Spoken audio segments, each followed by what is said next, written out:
He was a dashing young jet pilot. She was a beautiful divorcee. I felt that this was going to be for keeps, and I felt that this was something forever. But Ana Margarita's sexy husband had no intention of living happily ever after. Juan Pablo was very good at fooling people. I think he was an expert at it. This was just too bizarre. Nobody could have seen this coming. His deception not only rocked Ana's world, but the entire state of Florida. People immediately started to say that he was a spy. When it comes to love and marriage, things aren't always as they seem.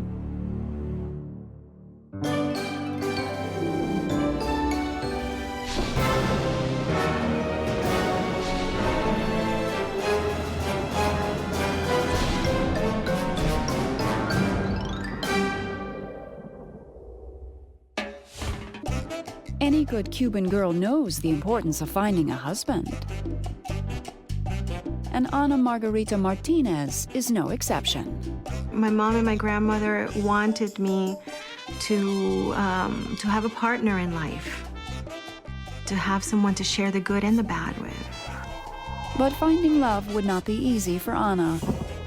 By 1992, the beautiful 32-year-old Cuban exile was living in Miami, twice divorced with 2 small children. Because she was a single mom, she didn't date that much. So when she was dating somebody, it would spread word around the family.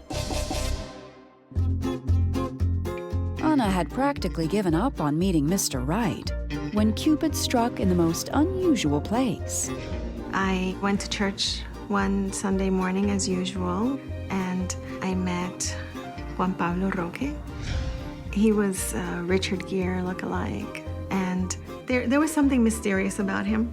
He was a defector from the Cuban military who I believe swam to Guantanamo in order to get here. So it was like a heroic story of escape from Cuba. Juan Pablo's defection made headline news. He quickly became the darling of Miami. I was impressed with the story, as everyone else was. Lucky for Ana, Juan Pablo singled her out. He said, "Have you ever been told you have such a beautiful smile?" And then I just looked and I started like counting, like saying, yeah, I've been told like many times. They really looked good together. They were almost like the Latin Ken and Barbie. Just 6 months after they met, Juan Pablo popped the question. But Ana took her time.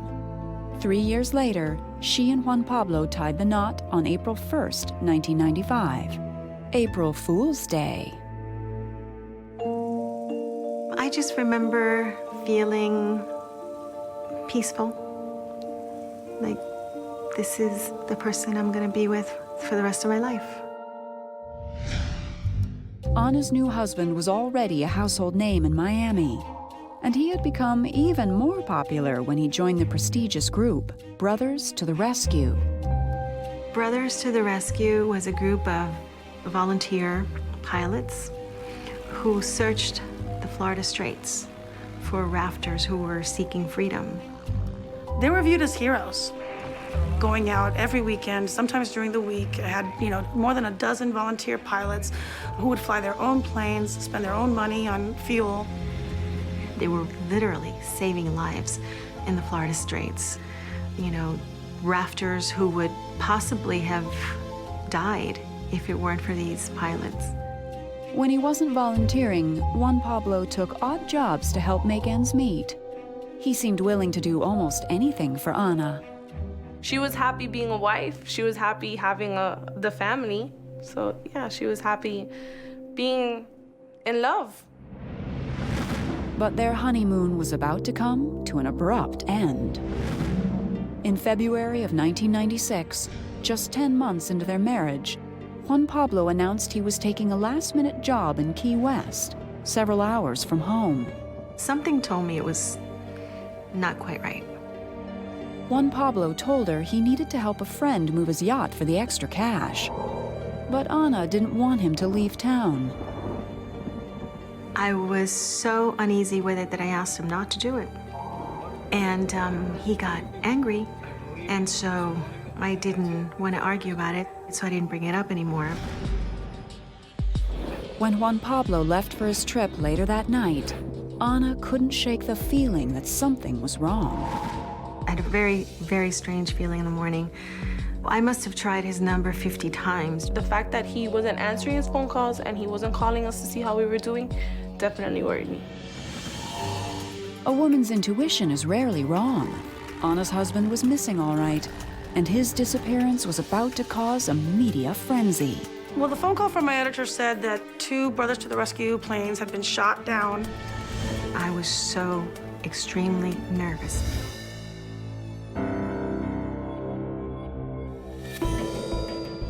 In February 1996, Ana Margarita's husband left for a trip to Key West and never returned home.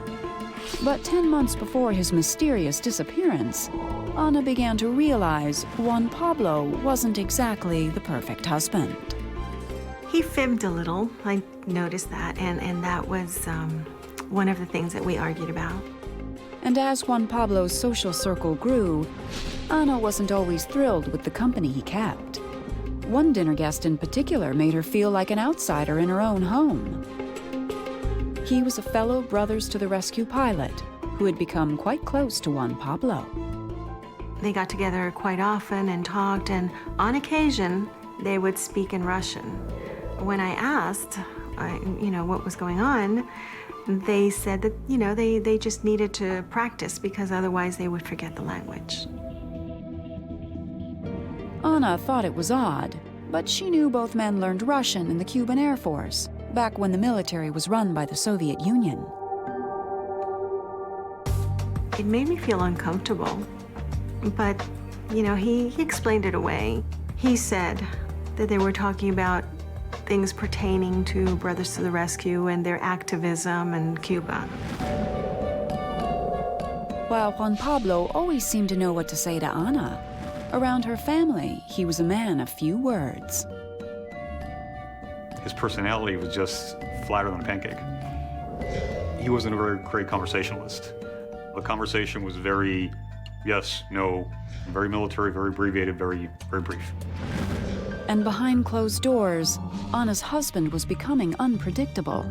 He was controlling and manipulative, but what balanced it was that he liked to make me happy. He would do things just to please me. By February 1996, Juan Pablo's behavior was downright peculiar. At times, he seemed paranoid, especially after some neighborhood kids tried to pull a silly prank. I got a call from my neighbor telling me that some kids had attempted to break into my house and they had actually broken my window. So I told him what had happened, and he totally overreacted. He said something along the lines of, "That was meant for me, it's because of me."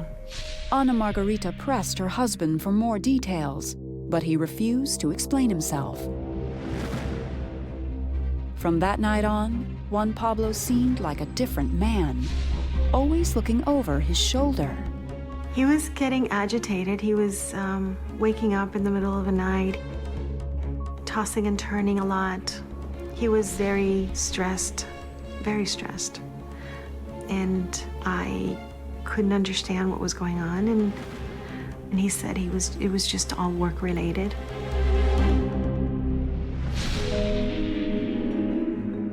Ana Margarita sensed that Juan Pablo was keeping something from her, but she had no idea what, and she would never have a chance to ask him again. On February 24th, 1996, Juan Pablo left for an odd job in Key West and never returned home. I felt lost. I felt desperate. After hearing nothing all day, Ana was convinced her husband was missing. I was just beside myself. I knew something was wrong and I didn't know what to do. So I called a friend and he said, "Well, why don't you look through his things, look through his drawers, see if anything's missing. Look for clues." And when Ana searched his dresser, she couldn't believe her eyes. I was shocked that every time I opened a drawer, it was practically empty. Most of his belongings were gone. Just when Ana didn't know where to turn, she remembered something Juan Pablo told her before he left for the trip. He emphasized twice, at least, the day before leaving. He told me, if you need to move the car for any reason, remember that I keep an extra set of keys in the drawer. Ana raced to find Juan Pablo's Jeep, not sure what she would find.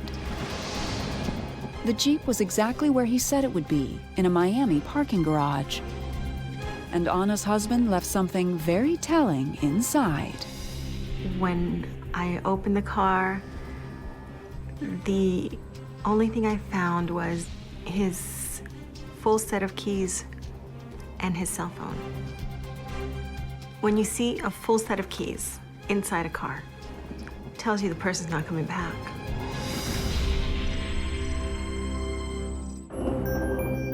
Two days later, confusion turned to panic when Ana awoke to startling news.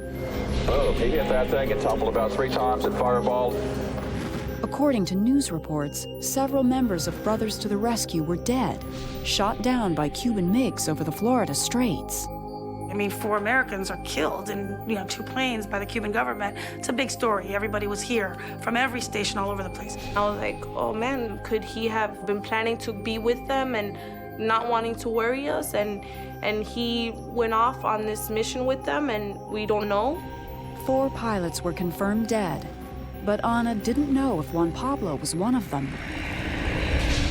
Hours after the incident, Ana learned of her husband's fate from a member of Brothers to the Rescue. I asked him, is it possible that my husband may have been on one of those planes? And he told me, no, he was definitely not. So my husband was still missing. Missing, but not for long. Ana's husband was about to cause an international scandal.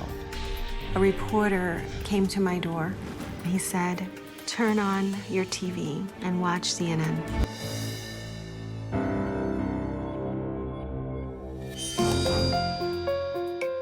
Three days after she kissed her husband goodbye, Ana Margarita Martinez was still agonizing over his whereabouts. Just when she thought she'd never see Juan Pablo again, a reporter showed up at her door, armed with astonishing news about her husband. He said, turn on your TV and watch CNN. And when I did that, I saw my husband disembark a Cubana de Aviación airplane in Havana. He had his Ray-Bans on, he had his wedding ring on, he had the chain and cross that I had given him on, and he had his Rolex. Ana's husband was back in Cuba, the very country he said he despised. I thought he was crazy. I thought he must have been forced to go back. I thought, they blackmailed him.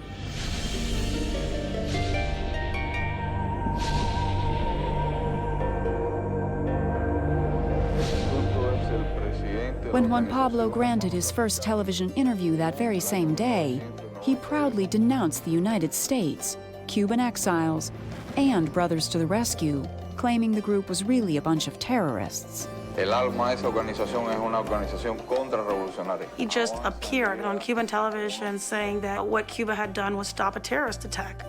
I knew this wasn't true. And I could not understand why he'd say these things. And I remember telling my mom, he looks like he hasn't slept in days. They have brainwashed him, and they are forcing him to say these things. The most important aspect of the whole interview was when he said he had penetrated Brothers to the Rescue. In the intelligence world, that's code for I am a spy. It was a 3-letter word that Ana didn't want to believe. People immediately started to say that he was a spy and that he had been on a mission here in the States. I just could not accept that. But U.S. officials believed it was no coincidence that Juan Pablo disappeared the day before the shootdown.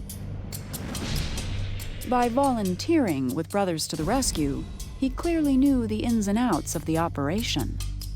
They had to have great intelligence to know where everything was going to be, because how would they have known the flight plan? So it was clear to everyone that the shoot down had been premeditated and that he was a central figure in the shoot down. I stood by his side.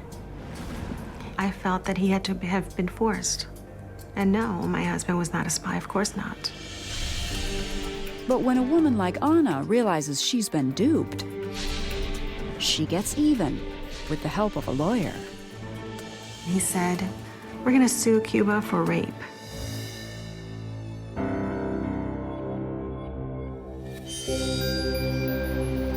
By February 1996, Ana Margarita Martinez's marriage to Juan Pablo Roque, now an accused spy, was the talk of Miami. In South Florida, they love two things: news about Cuba and soap operas, which in Spanish we call novelas. And here was this combination of these two things, a Cuban novella that you just could not make up.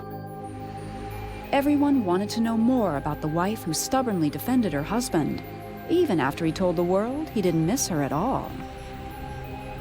In a published article, they asked him what he missed most about the U.S. And he said, his Jeep Cherokee. I felt that he was saying this to protect me. The Cuban government wouldn't be pleased with him saying, "I miss my wife and I miss my stepkids." That's how I justified it. What she felt was loyalty to her man, which I didn't, and many members of the community didn't feel. 90% of me thought that he was, definitely a spy, and he had hoodwinked everybody, including her. Was Juan Pablo, the famous Cuban defector, really too good to be true? It made everyone second guess his initial story of defection.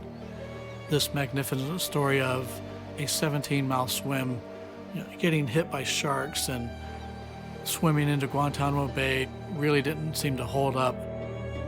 But for Ana, the woman who thought she finally had married Mr. Right, that was hard to accept. Accepting that he was a spy was a long process. And it turns out that everything he said was a lie, everything he did was a lie. 4 years together were all a lie. They were part of his mission, part of what he had to do. In 1998, Ana had her marriage to Juan Pablo annulled and gave his beloved Jeep to her brother.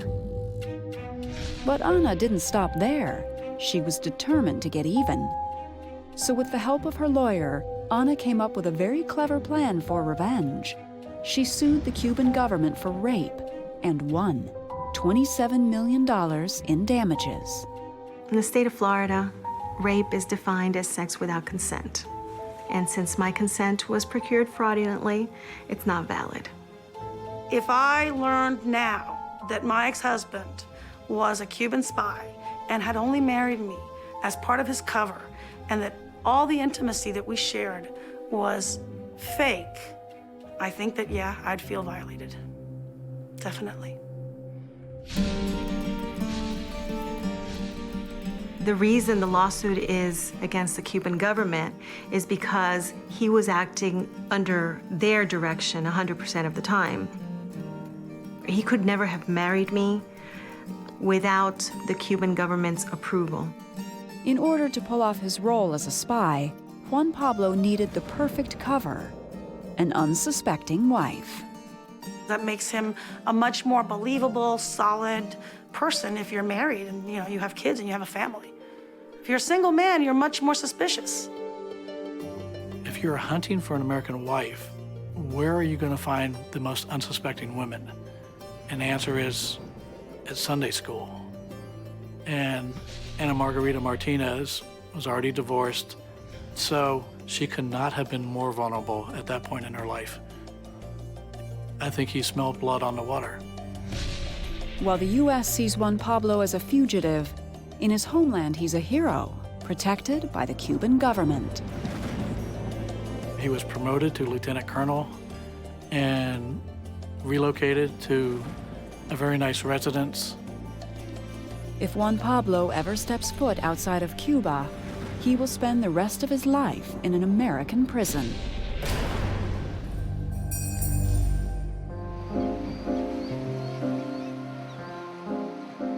It hasn't been easy, but Ana Margarita is determined to finally put Juan Pablo's deception behind her. How does it feel when you trust someone with your life, with the lives of your children, and he turns out to be someone that you never really knew? It's extremely traumatic. How do you trust again? When you fall in love, you pretty much got to prepare yourself. Anything can happen. You can really think you know somebody, and that person can have skeletons in the closet like you would not believe. Despite all the years of heartache, Ana hasn't completely lost hope in a fairy tale ending. I don't think I want to live life doubting everyone. I hope I will find someone or meet someone that will truly love me and who I can really also love.